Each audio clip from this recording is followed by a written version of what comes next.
Hello everyone, this is Admiral Seabass, and this is a lesson in the War College series for Global War 1985. Today's lesson is about rules interpretation. Now, this might be the most important lesson of this entire series, and we've tried really hard in Global War 1985 to ensure that rules disputes are minimized to the minimum that they can be. And we've done this by developing a rule itself on rules interpretation. So let me read this to you. This is section 2.1 of the rules. The entirety of the rules for playing Global War 1985 are enumerated in this rulebook or the official errata and FAQ posted on the Historical Board Gaming website section for this game. Players may not interpret silence in the rules as authorizing an action in the game. If the rulebook is silent as to a proposed action, players may not perform the action. The use of exceptions to rules or the use of negative rules, i.e. players may not, does not alter the enumerated nature of the Global War 1985 rules.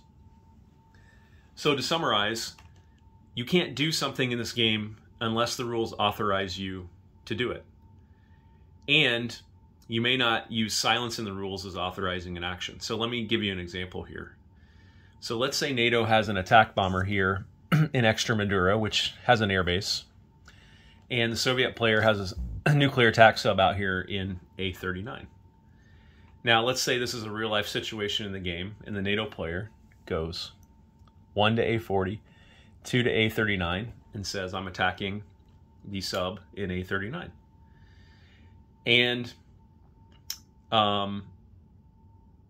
let's say the Soviet player says, well, I'm not sure you can do that. And the NATO player responds by saying, well, the rules don't say I can't. Well, let me stop you right there and say that is not the way the conversation should go.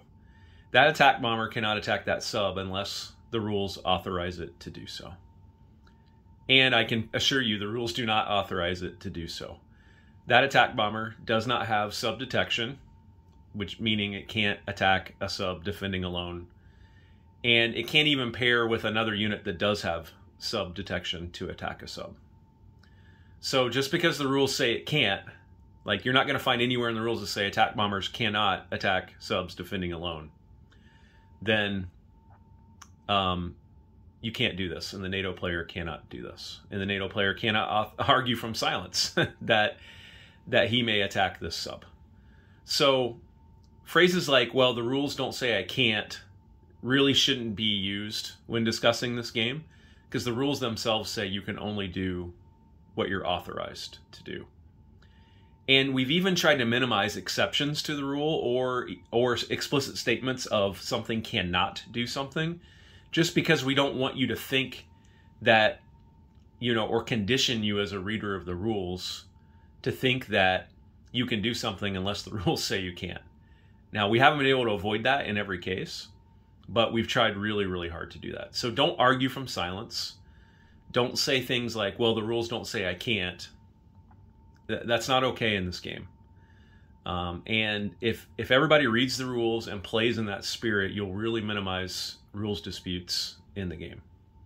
So again, to summarize, lesson number 1 on rules interpretation, you cannot argue from silence, and you can only do what you are allowed to do that the rules authorize you to do in the game. Hope you enjoyed this lesson. Take care, everyone.